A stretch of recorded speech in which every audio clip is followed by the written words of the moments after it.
Okay, so does this sound familiar, right? You've taken hundreds, if not thousands of landscape photos that you're kind of proud of, but they're just sat on a random hard drive in your home. No one sees the images, nobody asks about them, and all these beautiful moments you've captured with your camera, well, they're just slowly fading away. Well, there is a solution to this, and I was pretty late to the party with all of this as well. Now, my name is Will Barron, and I'm an amateur photographer, and I recently started, printing my images, and honestly it's been a complete game changer for me. And in this video I'm going to show you why printing your photos is the quickest way to go from frustrating amateurish level photography to professional level landscape photos that you're going to be so proud that you're going to want to hang them in your home. Okay, so let's start with a problem that almost every landscape photographer has, but they don't realize that they have it, and that is that there's no clear endpoint to their photography. You plan a shoot, you grab the shot, you maybe tweak it a little bit in Lightroom, and then what, right? Your photo just sits there. It's unseen. There is no payoff for all of the hard work that went into creating it.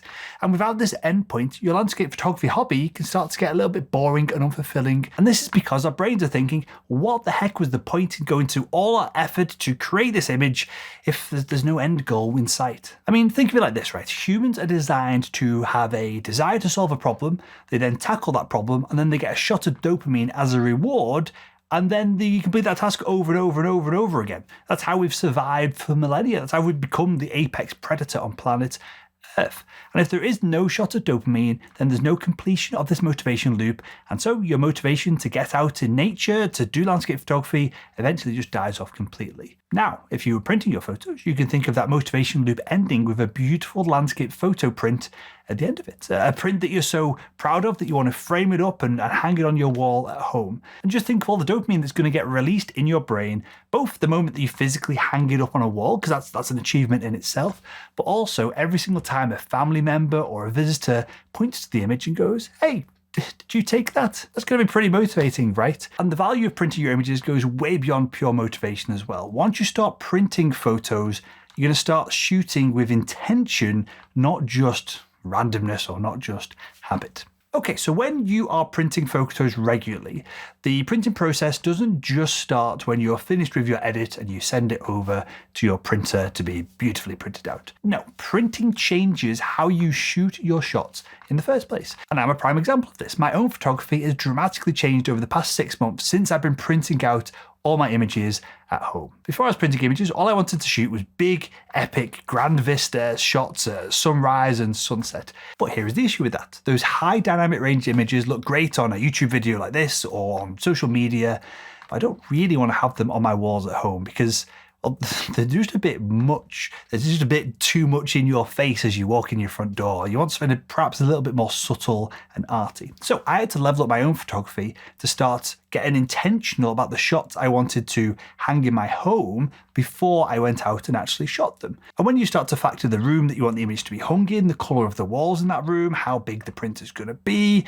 the scene within the image, what feeling you want to get from it, well then where you shoot, what you shoot and how you start shooting all starts to shift. So let me give you a real life example. We're currently decorating one of the living rooms in my house right now. The room has blue walls, white skirting boards, and the ceiling's white as well. So the last time I was up in the lakes, I set out to, with this intention in mind, I set out to create a high-key lakeside panoramic image to hang in there. And this is what I ended up with. I've not had a moment to print it out yet, to physically get it printed, but I'm really excited to get it printed out, to get it framed and get it stuck up in our living room. And when you start to think about landscape photography as a way to create art for your home, rather than just random images that go on the internet or live on a hard drive somewhere, you start to care a whole lot less about what other photographers are putting out on Instagram and social media.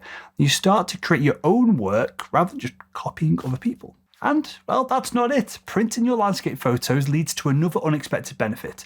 It gets way, way harder to hide technical flaws on a big print compared to a photo that is being viewed on your phone or on a computer screen, and this forces you to be better. Take this photo, for example. I think it looks pretty decent when viewed on a screen as you're viewing it right now, but there is an issue.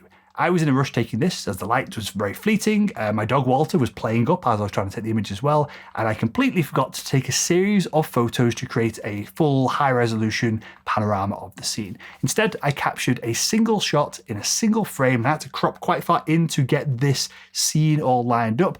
And, well, there's just not enough megapixels left to print this image as big as I'd like to print it. And it's kind of gutting because I would love to have this image print and hung in my dining room at home. So when you start printing your images, you're going to reveal if the focus was slightly off, if your editing's a little bit crappy, or if your composition wasn't quite on point. And something that I found was a lot of the images that I'd edited 6, 12 months ago, 2 years ago, they were just not good enough. The edits weren't good enough to be printed out. So I had to go back and re-edit those images before they looked as good in print form as what I wanted them to look, right? And this alone has leveled up my entire portfolio. It's kind of forced me, it's bullied me to go back and level up shots that were, again, taken 6, 12 months ago that were decent shots, but the editing just wasn't quite up to par. So a cool thing about printing is that big prints just don't let you hide your photography sins like small screens do. And let me ask you, would you like to level up your landscape photography, start getting professional level results, and end up with a fine art gallery quality print on your wall at home that you're proud to share with your friends and family? Well, you might be interested in my Landscape Mastery program. It's a 6-week live online training where me personally, I'm going to be on all these calls, all these training sessions, and I'm going to give you all of the coaching that you need to create the best landscape photo of your life. And then we're going to ship you a gallery quality print of your best image so that you can frame it and hang it up in your home. And look, you're one of the 500,000 landscape photographers who watch this channel every single month. And so, undoubtedly, you've seen a bunch of my photos in this video and in other videos as well.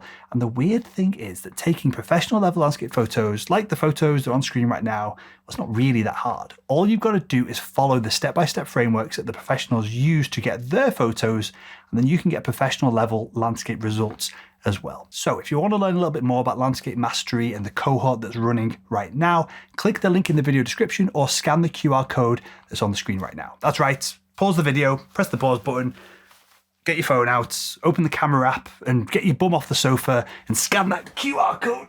Get it scanned, go to the link and find out more. Now, there's one part of the printing process that photographers rarely talk about, and that is the act of printing itself. It's actually a really interesting challenge to take an image on a screen where the white can glow bright white because, well, your screen's backlit, and then try and translate that onto a print where the whites on the paper are white because, well, the printer paper is white and there's not been any ink put on top of it. Then you've got to figure out color calibration, paper choice, the print settings, and it can all be a little bit frustrating at first. You're going to make mistakes, like I've been doing for the past 6 months, random borders, muddy shadows, too much contrast, too little contrast, but every little issue teaches you a little something about creating higher quality photos. You're going to start to understand color spaces, you're going to learn the difference between a matte and a luster paper, what photos or what images should be on one or the other. And for me, solving these types of problems gives a real sense of mastery that you can't get from digital photography alone. And honestly, right, it's just bloody fun, and I think every landscape photographer should give it a go. And with that, if you're interested in my Landscape Mastery program, scan the QR code that's on the screen right now.